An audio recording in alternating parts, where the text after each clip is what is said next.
Graça e paz, irmãos e irmãs. Estamos aqui mais uma vez, né? Agradecendo ao Senhor pela oportunidade, pelo privilégio, pela graça de estudarmos a palavra de Deus por meio dos estudos bíblicos aqui da igreja e também pela, pelo seu Espírito Santo nos estar dando força, graça, nos ensinando em toda a palavra, né? E eu venho com grande alegria, com grande satisfação até vocês após esse período de estudos do Apocalipse que nosso irmão Fernando ministrou, né? Esses 4 últimos domingos. E eu venho aqui trazer uma proposta, né, para nossos novos estudos, né?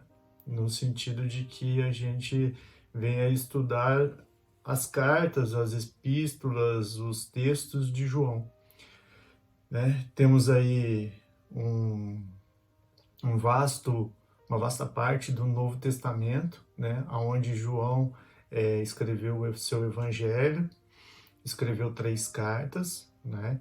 E depois teve a revelação do Apocalipse, né? Então, assim, nós iniciamos, então, a partir do domingo que vem, os estudos, né, sobre os escritos de João, e começando pelo seu evangelho, né? E esse evangelho numa perspectiva bem tranquila, bem clara, bem objetiva, né? Nós estaremos aí tendo a revelação espiritual do reino de Deus, certo? Então, digamos assim, vamos numa ascendente, né?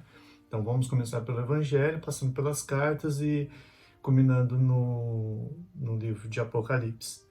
Para uma melhor compreensão, né, dos nossos estudos, resolvemos fazer essa primeira aula como introdutória, no sentido de que nós vamos expor um pouco da vida de João, né, que, diga-se, foi um dos discípulos que Jesus teve mais perto, né? Ele esteve perto de Jesus desde o momento do seu chamado até o momento da sua crucificação e até o seu sepultamento. Então esse discípulo ele teve um destaque muito especial no ministério de Cristo. Por isso que não podemos assim confundir, né, o Evangelho de João com os Evangelhos sinóticos, que são os 3, Mateus, Marcos e Lucas, porque o conteúdo de João ele tem 10% de todos esses outros 3 evangelhos, né? Então, digamos assim, 90% do conteúdo que está em João não está nos outros textos, e os textos que João selecionou, as passagens, os milagres, os sinais que João selecionou para compor o seu evangelho, né, para compor o seu escrito, ele está basicamente na sua experiência pessoal com Jesus, com Cristo, né? Então vamos do começo, né, que o apóstolo João era filho de Zebedeu. Zebedeu era um pescador da Galileia, um homem que tinha negócios com a pesca, né? E tinha vários filhos, mas os 2 que se destacam nos textos bíblicos são João e Tiago. Então, quando Jesus tem aquele encontro com eles, que está registrado nos sinóticos, né? Que há o chamado deles, né, no Evangelho, dos Evangelhos. Então, assim, quando Jesus chama eles, né, eles estão no barco de pescaria. E junto com eles, Pedro trabalhava também. Então, esses 3 homens, nós vamos ver mais para frente, esses 3 homens compunham o círculo, né, mais íntimo de Jesus. Então, eles eram chamados Boanerges, né, os discípulos filhos do trovão, muitas vezes pelo seu comprometimento com a igreja, com a obra de Cristo, com a missão de Cristo, né? E também por seu temperamento um pouco exacerbado, né? Um pouco impetuoso, né? Então, assim, a gente tem essas três essas três pessoas que estavam mais perto de Cristo e que Cristo realmente confiou a elas uma boa parte do seu ministério. Então João e Tiago são mencionados nos evangelhos, né, por vezes com Pedro. Esses três, né, como já disse, compunham o ciclo mais íntimo e tinham a mesma profissão, eram companheiros de profissão, eram pescadores. Então, veja como Jesus seleciona realmente João para, desculpa, para o ministério, porque ele vê, né, que os três falavam a mesma língua, então assim não havia muita divergência entre um e outro, né? Os três eram tratados de forma bem igualitária por conta dessa mesma visão que eles tinham de mundo. Então o pai deles possuía um barco, como eu já disse, né, no qual João e Tiago trabalhavam.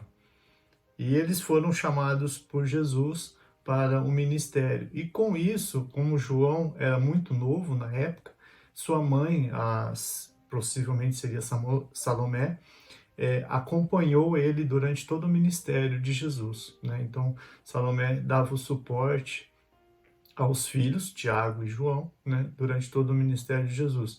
E nós vemos a aparição dela justamente quando ela leva os ungüentos, né, ao túmulo de Cristo. Isso você pode comparar lá em Marcos 16, capítulo 16, versículo 1, e em Mateus capítulo 27, versículo 56. Compara um com o outro, você vai observar essa presença de Salomé. Outro ponto, né, que a gente queria destacar sobre a vida de João é o relacionamento profundo e pessoal com Cristo, né? Isso é observado em várias passagens do Evangelho. João fazia parte do ciclo mais íntimo, né, como eu já falei, dos discípulos que acompanhavam Cristo em numerosas ocasiões. Então nós podemos ver isso em várias ocasiões nos Evangelhos, que eu gostaria de citar apenas duas, né? A primeira é a filha de Jairo, né? Que eles estavam lá entrando em Cafarnaum, né? E a filha de Jairo estava lá e aconteceu todo aquele imbróglio. Jairo teve a notícia que sua filha havia morrido e Jesus chama Pedro, Tiago e João para ir com ele até a casa de Jairo. Então ali foi um. E o outro é no Monte da Transfiguração, onde Jesus, né, estava ali com os seus discípulos e resolveu subir ao monte para orar e chamou Pedro, Tiago e João. A profundidade da comunhão de Jesus com ele, entretanto, é vista mais claramente na cruz, né? Então, na cruz, João acompanhou Jesus, né, todo o julgamento, todas as aparições públicas durante o julgamento de Jesus, João acompanhou, né? Então, aonde o povo poderia entrar, João estava junto com Maria, junto possivelmente com sua mãe também, e outros seguidores de Cristo. Então, quando Cristo estava na cruz, né, uma das palavras que ele proferiu lá foi: eis a tua mãe, né, falando diretamente para João. E João, depois disso, a recebeu em sua casa. Isso você pode verificar lá em João 19, 27. Então você vê a tamanha intimidade de João e Jesus, que Jesus confiou a sua mãe terrena a João, que era apenas um garoto, né, de aproximadamente 20 anos de idade. João obedeceu imediatamente quando Jesus o chamou para segui-lo como discípulo, e isso é destacado especialmente como um integrante, né, do grupo composto por ele. Com isso, né, Jesus separou ele para estar presente nas ocasiões mais íntimas, né? Nós vemos isso na transfiguração, que eu queria adentrar um pouquinho nessa questão aqui para a gente poder entender como que João ele entendeu quem era Jesus. Apesar de Pedro, nesse mesmo texto, no capítulo 9 de Lucas, né, onde a gente tem toda a narrativa da transfiguração e um pouquinho antes, Pedro entendeu juntamente com João e Tiago, só que Pedro verbalizou isso de uma forma contundente, quando Jesus perguntou para ele, para os discípulos, né? Quem dizes que eu sou, né? E Pedro diz, tu és o Messias, o Cristo, né? E Jesus acertadamente elogia ele, né? E João entende com quem estava vivendo, com quem estava andando. Então, a partir deste momento, né, Jesus tem mais umas palavras com os discípulos, e Lucas fala que depois de cerca de 8 horas, Jesus chama Pedro, Tiago e João a subirem ao monte para fazer uma oração, para orar. E lá eles começando a orar, Jesus é transfigurado, suas vestes tornam-se brancas, seu rosto se ilumina todo e a glória de Deus desce, e a glória de Deus é transpassada por meio de Jesus. Uma visão, um evento, né, mais importante que João teve, juntamente com Pedro e Tiago, foi essa transfiguração. Nessa extraordinária ocasião, Jesus e os 3 discípulos subiram ao monte alto, né? Isso é na Galileia, onde Cristo foi transfigurado diante deles. Quando foram envolvidos pela nuvem, João e os outros ouviram a voz do Senhor que disse, este é o meu filho amado, a ele ouvi. Né? Então Deus deu uma ordem direta para que os 3 pudessem ouvir a Jesus e seguir ele. E João, diante de todo esse cenário, diante de toda essa aparição, né? Ouvindo essa declaração sobre Jesus, sem dúvida teve compreensão maior do projeto e sobre quem era o Cristo. Então João ensinou e os outros 2 discípulos uma importante lição. Embora não parecesse correto ter um Messias que caminhava para a morte, o Messias seria glorificado por meio daquele evento. Então, se você ler o capítulo 29, o capítulo 9 de Lucas, né, você vai entender o contexto que João viu a respeito dessa afirmação. O Messias teria que ser morto, mas esse era o caminho que deveria ser trilhado para que todos pudessem conhecer a maravilhosa ou o maravilhoso reino de Deus. Tal revelação de Cristo em sua glória, sem dúvida ajudou João em seus escritos, nos quais colocou muita ênfase na glória de Jesus Cristo. Nós podemos ver isso em João, capítulo 1, versículo 14, no capítulo 2, versículo 11, no capítulo 11, versículo 40 e no capítulo 17, dentre outros, né? Então, a comunhão que havia entre Jesus e João é vista em outras ocasiões, também como em Marcos 13:3, que registra a presença do discípulo amado numa conversa com Cristo sobre os sinais dos finais dos tempos, né? O que ia acontecer. Em Lucas 22:8, menciona que Pedro e João receberam instruções para o preparo da Páscoa. Então, João está sempre próximo de Cristo, no final do ministério de Cristo. Então nós vemos aqui que João, ele era uma pessoa muito íntima de Jesus. Muitas vezes nós não damos muito valor à pessoa que escreveu o texto bíblico, né? Nós não damos importância a ela, só simplesmente vemos o que realmente é relevante, que é a vida de Cristo, os ensinamentos de Cristo. Mas se nós olharmos um pouco para a visão, para a cosmovisão do autor, né, nós vemos que ele traz em si a sua própria peculiaridade sobre a pessoa de Jesus, né? Então João traz essa peculiaridade. É o mesmo que eu estivesse andando com uma pessoa e eu fosse escrever sobre ela. Eu escreveria os feitos dela, claro, os milagres que ela fizer, claro, eu escreveria tudo sobre ela. Mas o mais importante é que seria a minha impressão, a minha visão sobre aquilo que eu presenciei, ouvi e vi. Por fim, João foi separado para acompanhar Jesus no jardim do Getsêmani também. Então ali ele viu né? Ele viu Jesus revelando o seu lado humano profundamente com a sua angústia e o pavor que experimentou antes da prisão e crucificação. Isso está lá em Marcos 14:33. Então vemos que João estava em todos os momentos cruciais na vida de Jesus, né? Nessa nova série de estudos que nós vamos fazer, vamos primeiramente adentrar ao Evangelho de João, que é o escrito, ao meu ver, o mais importante deles.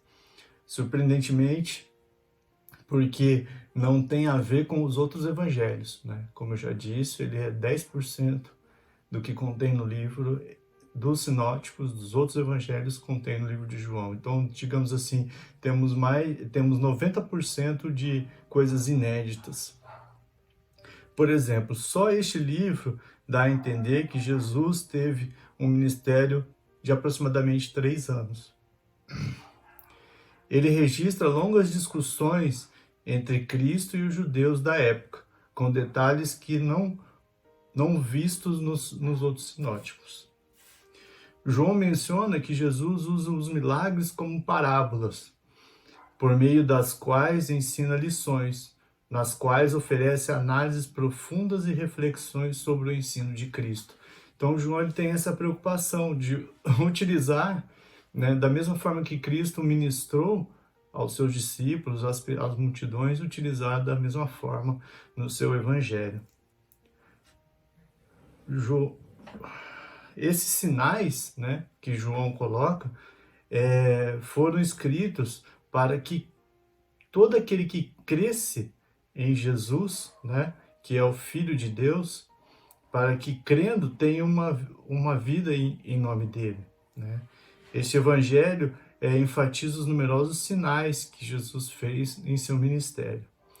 Estes milagres foram especialmente selecionados por João por causa do que ensinava sobre Jesus. Às vezes eram acompanhados por um discurso, no qual Cristo utilizava o milagre como base do ensino.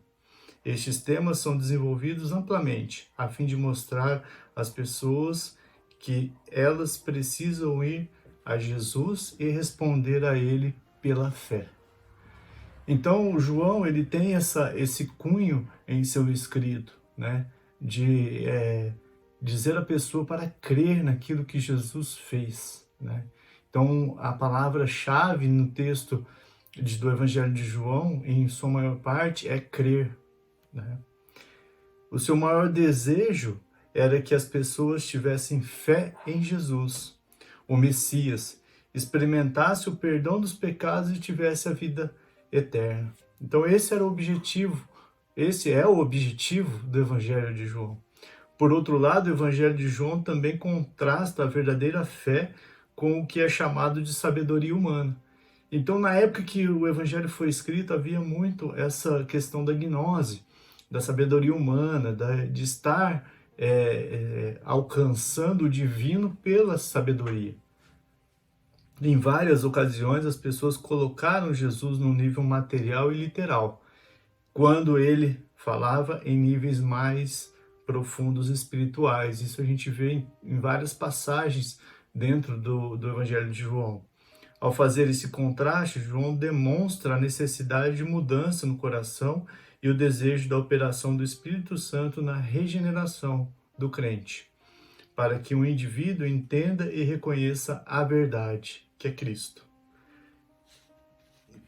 Então temos um exemplo, eu gostaria de deixar um exemplo para você no capítulo 3 do Evangelho de João, que quando Nicodemos é ensinado que precisava nascer de novo, João está dizendo que a fim de dizer que o Espírito Santo precisava operar em sua vida.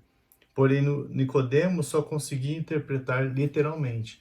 Então, essa literalidade que Nicodemos apresenta, junto também com a mulher samaritana, é essa literalidade das palavras de Jesus que ele vem quebrar, que ele vem tirar essa coisa de sabedoria humana. Por quê?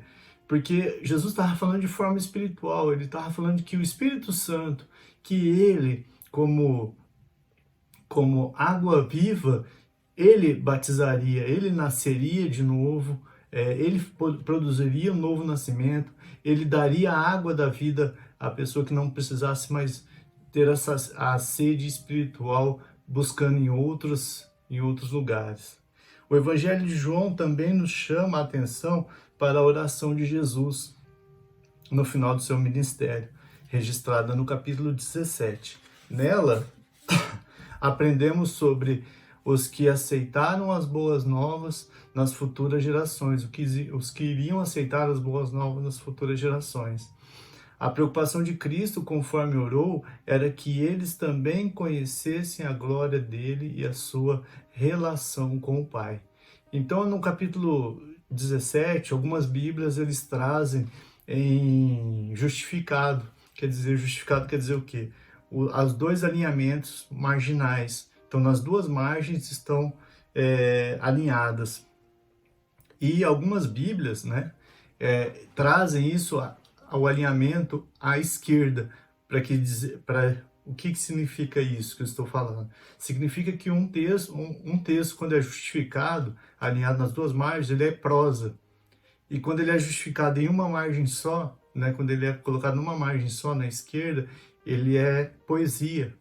Então, a oração de Jesus no capítulo 17, nós temos que ler como poesia. Também como em outros capítulos do Evangelho, nós vamos perceber isso. Então, uma informação que a gente sempre vai trazer aqui é sobre o tipo de literatura que você está lendo. A Bíblia ela é composta de poemas, cantos, poesias, prosas. Então a gente sempre vai trazer essa informação para você. Para quê? Para que você tenha uma outra compreensão ou uma compreensão mais ampliada do que você está lendo. Portanto, então nós vamos fazer 13 estudos do Evangelho de João. Esses 13 estudos vão ser as 13 próximas semanas. Começando no domingo que vem, a gente já vai iniciar um período já dessas lições, né? E a gente sempre vai trazer a ênfase de quem Jesus é. Quem Jesus é para João. E a gente vai trazer ponto a ponto, respondendo 13 vezes sobre essa questão. João trata do batismo de Jesus, trata dos seus ensinos, trata dos seus sinais, da sua morte sacrificial, da sua ressurreição e da sua ascensão. Então, dentro desses temas que estão dentro do Evangelho, desculpa, a gente vai trazer os estudos. A gente vai trazer esses estudos bem elaborados, bem dinâmicos, para que você possa compreender o texto bíblico e estar apto a utilizar o livro de João como o seu manual de vida, assim como toda a Bíblia deve ser, mas o livro de João ele é um livro mais peculiar. O Evangelho de João ainda nos apresenta, né, dentro desses estudos, as antíteses. Né? O que quer dizer isso? Ou as antiteses, né? O que é luz e trevas, fé e descrença. Então a gente vai trabalhar sempre nesse jogo, né, de um contra o outro, né? Então, assim, nos ensinos de João, ele sempre está se opondo a várias linhas de pensamento no primeiro século. No Evangelho de João também temos que escolher, né? Então a gente vai ter uma escolha ali, como essas antíteses de luz e trevas, fé e descrença, nós temos que escolher qual lado que nós queremos ficar. O lado a favor de Cristo ou o lado contra Cristo. Então João, ele sempre vai trazer essa questão na frase ou nas palavras que ele fala assim, aquele que crê para que isso aconteça. Então a palavra crer, ela sempre vai ser o divisor ou fiel da balança entre você estar contra ou a favor de Cristo. Então eu trago uma reflexão sobre hoje, sobre os ensinos que nós vamos estudar, né? Sobre o ensino de João, podemos resumir que aqui alguns dos aspectos mais importantes de sua reflexão sobre a direção do Espírito Santo, sobre quem é Jesus e o relacionamento do crente com este mundo, com Cristo e com o resto da igreja cristã é ampla e detalhada nesses estudos. O mais impressionante do estudo de João é o seu compromisso com Jesus, né? Seja durante o período da vida de Cristo, seja depois do Pentecostes, durante as perseguições, sejam posteriormente quando escreveu o seu Evangelho, suas epístolas e o Apocalipse. Seu desejo mais premente era ver as pessoas crendo em Jesus e seguindo a Cristo por toda a sua vida. Então esse é o objetivo do Evangelho de João. Deseja ver todos conhecendo ao Jesus que ele próprio conheceu, ouviu e tocou. Não é estranho que tanto o seu Evangelho como o livro de Apocalipse terminam com um apelo à fé. E esses 2 versículos eu gostaria de ler, para que a gente pudesse comparar que os escritos de João é uma coisa só que eles foram divididos em épocas diferentes, foram épocas distintas que ele escreveu, e com uma abordagem também totalmente distinta, mas com o mesmo conteúdo. Então vamos ler João 20, 31. Pega na sua Bíblia aí para a gente abrir esse texto e ler. Estes, porém, foram os escritos para que creiais que Jesus é o Cristo, o Filho de Deus, e para que, crendo, tenhais vida em seu nome. Esse é o de João. Agora abre lá em Apocalipse 22, 17. O Espírito e a noiva dizem: vem, quem ouve. Diga, vem. Quem tem sede, venha. E quem quiser, tome de graça a água da vida.